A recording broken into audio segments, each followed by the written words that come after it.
اعوذ باللہ من الشیطان الرجیم بسم اللہ الرحمن الرحیم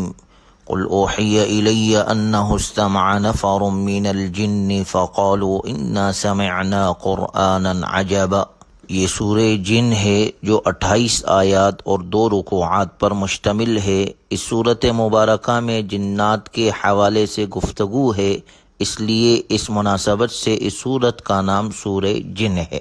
اللہ تبارک و تعالی نے ہمارے پیغمبر امام الانبیاء خاتم النبیین جناب محمد الرسول اللہ صلی اللہ علیہ وسلم کو مبعوث فرمایا۔ آپ علیہ الصلاۃ والسلام جس طرح انسانوں کے لیے پیغمبر ہے، اسی طرح آپ علیہ الصلاۃ والسلام جنات کے لیے بھی پیغمبر ہے۔ چنانچہ آپ علیہ الصلاۃ والسلام نے جنات کو بھی تبلیغ فرمائی، اور جنات کو تبلیغ کا سلسلہ اس طرح شروع ہوا کہ آپ علیہ الصلاۃ والسلام کی نبوت سے پہلے جنات کو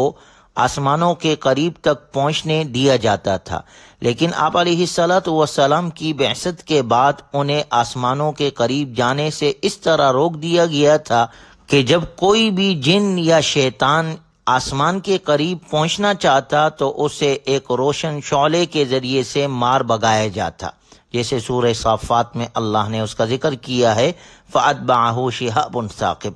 صحیح بخاری کے اندر موجود ہے کہ جب جنات نے اس بدلی ہوئی صورتحال کو دیکھا تو ان کے دل میں یہ جستجو پیدا ہوئی کہ اس تبدیلی کی وجہ کیا ہے کہ اب ان کو آسمان کے قریب جانے سے روک دیا گیا ہے۔ اس غرض کے لیے ان کی ایک جماعت دنیا کا دورہ کرنے کے لیے نکلی۔ یہ وہ وقت تھا جب آپ علیہ الصلاۃ والسلام طائف سے واپس تشریف لا رہے تھے،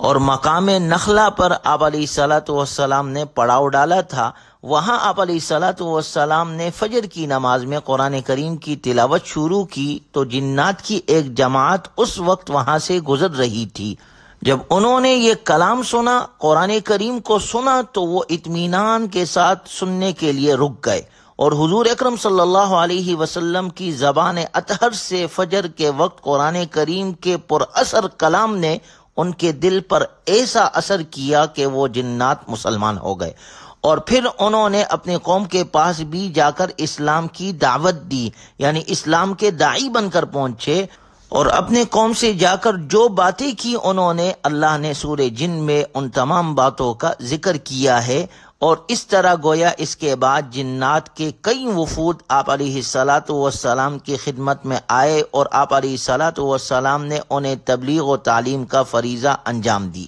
جب جنات نے آپ علیہ الصلاۃ والسلام کے زبان اطہر سے کلام اللہ سنا، قرآن کریم کو سنا، تو یہ اپنے قوم کے پاس گئے اور کہنے لگے انا سمعنا قرآنا عجبا، ہم نے ایک عجیب قرآن سنا ہے، یہدی الی الرشد فآمنا بہ، جو راہ راست کی طرف رہنمائی کرتا ہے، اس لیے ہم اس پر ایمان لے آئے ہیں۔ وَلَن نُشْرِكَ بِرَبِّنَا أَحَدًا، اور اب اپنے رب کے ساتھ کسی کو عبادت میں ہرگز شریک نہیں مانیں گے۔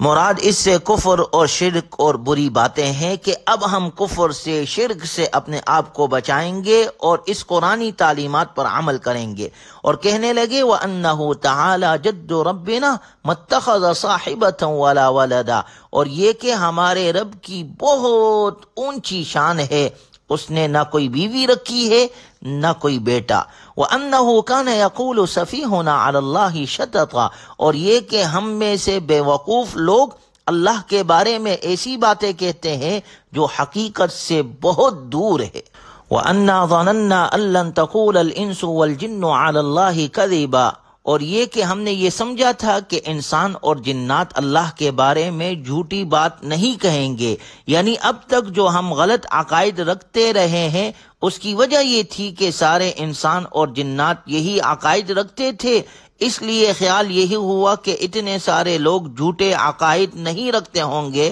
چنانچہ ہم ان کی تقلید میں انہی عقائد کے قائل رہے، لہٰذا اب ہم اللہ پر ایمان لاتے ہیں اور غلط عقیدوں کو چھوڑتے ہیں۔ وَأَنَّهُ كَانَ رِجَالٌ مِّنَ الْإِنسِ يَعُوذُونَ بِرِجَالٍ مِّنَ الْجِنِّ فَزَادُوهُمْ رَهَقًا،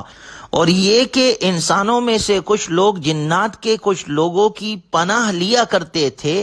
اس طرح ان لوگوں نے جنات کو اور سر چڑھا دیا تھا۔ یعنی زمانہ جاہلیت میں جب لوگ اپنے سفر کے دوران کسی جنگل میں قیام کرتے تو اس جنگل کے جنات کی پناہ مانگتے تھے، یعنی اس جنگل کے جنات سے یہ درخواست کرتے تھے کہ وہ انہیں اپنی پناہ میں لے کر تکلیف پہنچانے والی مخلوقات سے بچائے۔ اس عمل سے جنات یہ سمجھ بیٹھے کہ ہم انسانوں سے افضل ہے کیونکہ وہ ہماری پناہ کے محتاج ہے۔ اس طرح ان کی گمراہی میں اور اضافہ ہو گیا۔ اس کے ساتھ ساتھ جنات کہنے لگے وَأَنَّهُمْ ظَنُّوا كَمَا ظَنَنْتُمْ أَن لَّن يَبْعَثَ اللَّهُ أَحَدًا، اور یہ کہ جیسا گمان تم لوگوں کا تھا، انسانوں نے بھی یہی گمان کیا تھا کہ اللہ کسی کو بھی مرنے کے بعد دوسری زندگی نہیں دے گا۔ گویا اس آیت مبارکہ میں بعث بعد الموت کا ذکر ہے کہ جنات نے اپنے قوم کے دوسرے جنات سے یہ کہا کہ جس طرح تم آخرت کے قائل نہیں تھے اسی طرح انسان بھی اس کے قائل نہیں تھے، لیکن اب یہ بات غلط ثابت ہو گئی ہے کیونکہ قرآن کریم کی تعلیمات سے ہمیں یہ سبق ملتا ہے کہ مرنے کے بعد ایک الگ زندگی ہے جو نہ ختم ہونے والی ہے۔ وَأَنَّا لَمَسْنَا السَّمَاءَ فَوَجَدْنَاهَا مُلِئَتْ حَرَسًا شَدِيدًا وَشُهُبًا، اور یہ کہ ہم نے آسمان کو ٹٹولنا چاہا تو ہم نے پایا کہ وہ بڑے سخت پہرے داروں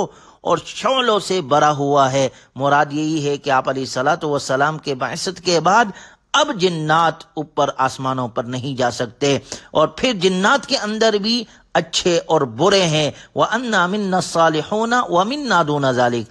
اور یہ کہ ہم میں کچھ نیک ہے اور کچھ ایسے نہیں ہے، اور ہم مختلف طریقوں پر چلے آ رہے ہیں۔ مطلب یہ ہے کہ جنات میں کچھ تو ایسے ہیں جو طبعی طور پر نیک ہے، جو حق بات کو قبول کرنے کا مادہ رکھتے ہیں، اور کچھ ایسے ہیں جو طبعی طور پر شریر ہے۔ اس کے علاوہ تمام جنات کا مذہب ایک نہیں ہے، بلکہ جنات میں بھی مختلف عقیدوں کے لوگ موجود ہیں۔ اس لیے ہم سب کو اللہ تعالی کی طرف سے ہدایت کی ضرورت تھی۔ جنات کہنے لگے جو رسول اللہ صلی اللہ علیہ وسلم کی تشریف آوری سے وہ پوری ہو گئی۔ اگلی آیت میں جنات کی بے بسی کا ذکر ہے وَأَنَّا ظَنَنَّا أَن لَّن نُعْجِزَ اللَّهَ فِي الْأَرْضِ وَلَن نُعْجِزَهُ هَرَبًا، اور یہ کہ ہم یہ سمجھ چکے ہیں کہ نہ ہم زمین میں اللہ کو عاجز کر سکتے ہیں اور نہ کہیں اور بھاگ کر اسے بے بس کر سکتے ہیں۔ وَأَنَّا لَمَّا سَمِعْنَا الْهُدَىٰ آمَنَّا بِهِ، اور یہ کہ جب ہم نے ہدایت کی بات سن لی تو ہم اس پر ایمان لے آئے۔ چنانچہ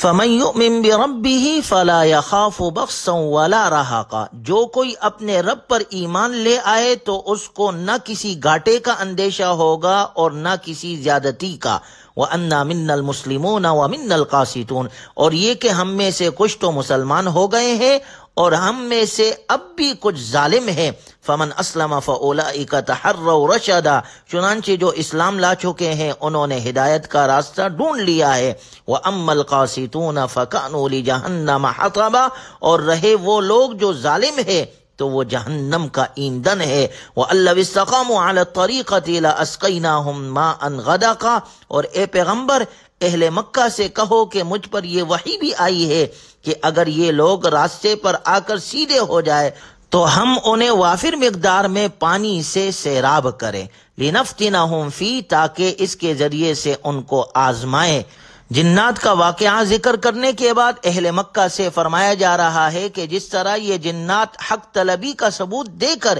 ایمان لے آئے، اسی طرح تمہیں بھی قرآن کریم پر ایمان لے آنا چاہیے، اور اگر تم نے ایسا کیا تو اللہ تعالیٰ تمہیں بارشوں سے سیراب فرمائیں گے۔ بارشوں کا ذکر خاص طور پر اس لیے فرمایا گیا کہ اس وقت اہل مکہ قحط میں مبتلا تھے، اور آگے اللہ تبارک و تعالیٰ نے نافرمانوں کے بارے میں صراحتاً فرما دیا وَمَن يُعْرِضْ عَن ذِكْرِ رَبِّهِ يَسْلُكْهُ عَذَابًا صَعَدًا، اور جو شخص اپنے رب کے ذکر سے اعراض کرے اللہ تعالیٰ اسے سخت عذاب میں داخل کرے گا۔ سورت کے اختتام میں اللہ تبارک و تعالیٰ نے آپ علیہ الصلوۃ والسلام کی دعوت کا ذکر کیا کہ اللہ تعالیٰ کے حکم پر آپ علیہ الصلوۃ والسلام نے انسانوں کو ایمان کی اور توحید کی دعوت دی، اور اپنے بارے میں فرما دیا کہ انما ادعو ربی ولا اشرک بربی احدا، کہ میں تو صرف اپنے رب کی عبادت کرتا ہوں اور اس کے ساتھ کوئی شریک نہیں مانتا۔ اور آخر میں اللہ کا ارشاد ہے وَمَن يَعْصِ اللَّهَ وَرَسُولَهُ فَإِنَّ لَهُ نَارَ جَهَنَّمَ خَالِدِينَ فِيهَا ابدا،